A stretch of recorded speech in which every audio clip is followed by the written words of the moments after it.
Eles saíram de casa como se estivessem fugindo da própria realidade. Sem despedidas, sem destino claro, sem bagagem.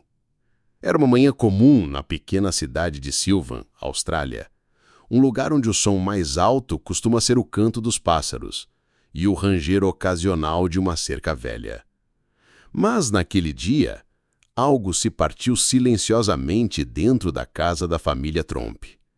E o que começou com uma fuga sem sentido, logo se transformaria em um dos episódios mais perturbadores já registrados pela mídia australiana. Uma espiral de paranoia, delírio e desaparecimento que deixou o país inteiro em silêncio. A casa dos Tromp não era estranha à vizinhança. Um sobrado simples, com jardins bem cuidados, cercado por plantações.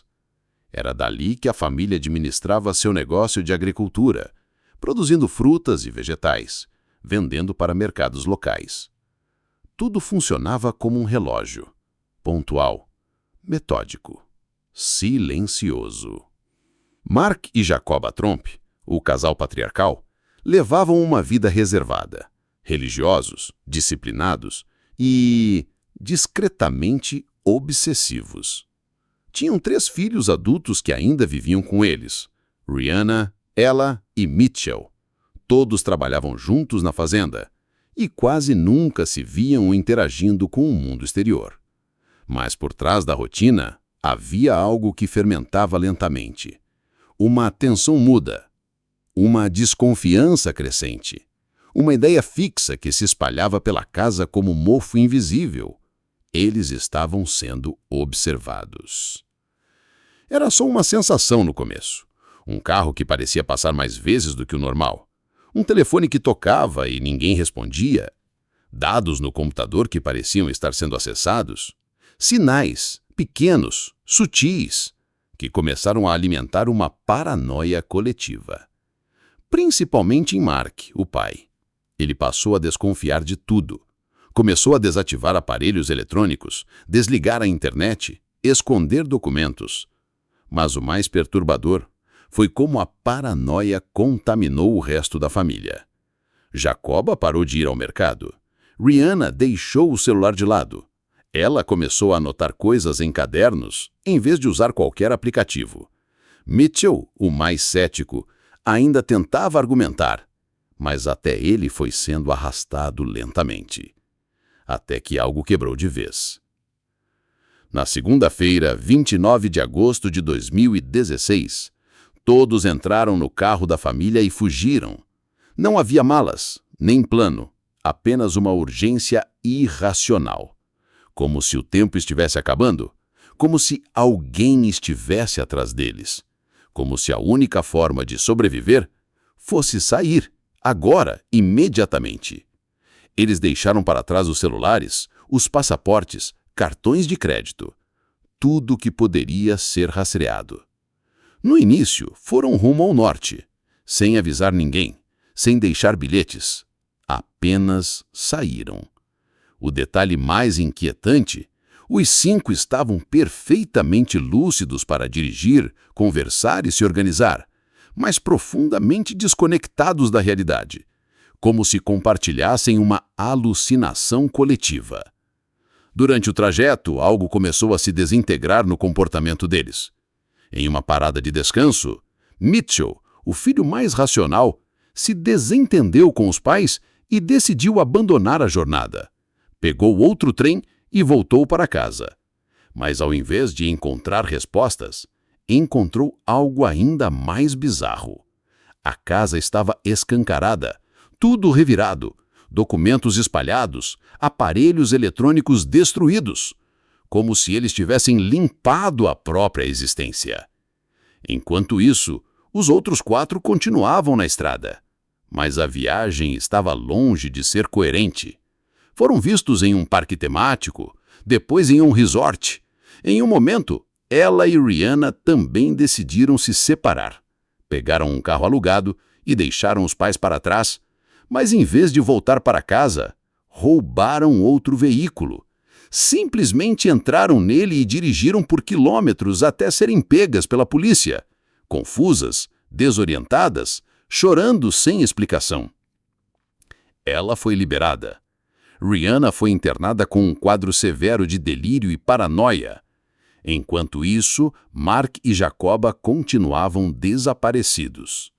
Foram avistados horas depois, caminhando sozinhos por uma estrada rural, sem rumo. Ele estava com os olhos vidrados, murmurando palavras desconexas. Ela, suja, com os pés feridos, tremia em silêncio. A polícia os localizou dias depois, os dois completamente desidratados, famintos, em estado alterado de consciência. Nenhum deles conseguia explicar o que havia acontecido. Ninguém sabia ao certo que estavam fugindo. Não havia ameaça concreta, nem inimigo, nenhuma evidência de crime, perseguição ou conspiração. Mas ainda assim, os 5 agiram como se o mundo estivesse prestes a engoli-los, como se o invisível fosse mais real que o concreto. O que poderia fazer uma família inteira se desprender da realidade? Era a pergunta que pairava como névoa densa sobre o caso Trump. Nenhum jornal conseguia ir além das manchetes. Nenhum especialista arriscava uma explicação definitiva. E talvez, porque nesse caso, a lógica simplesmente não morava ali. Após serem localizados em locais distintos, os membros da família Trump foram levados separadamente para atendimento médico e avaliação psicológica. Cada um apresentava graus diferentes de confusão, mas todos carregavam o mesmo olhar vazio, como se tivessem atravessado algo que o resto do mundo jamais poderia compreender. Ela foi a primeira a retomar alguma coerência.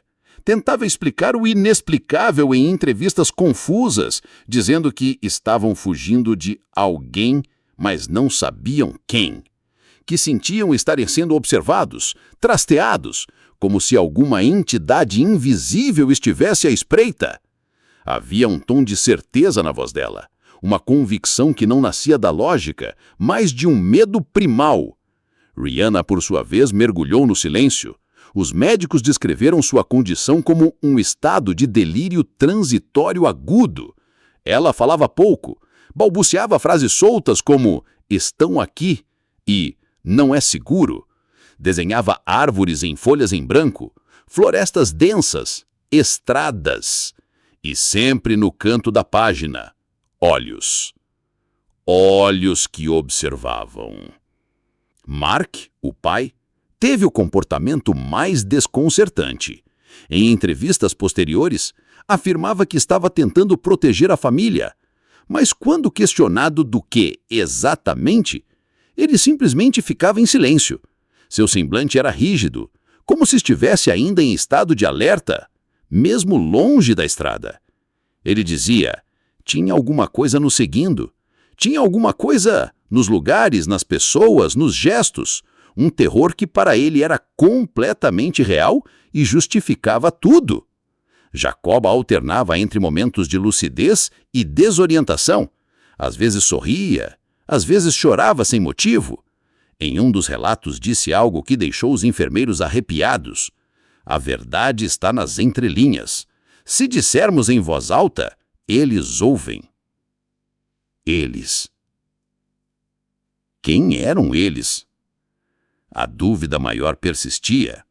Como é possível que 5 adultos compartilhassem a mesma paranoia, com o mesmo comportamento irracional ao mesmo tempo?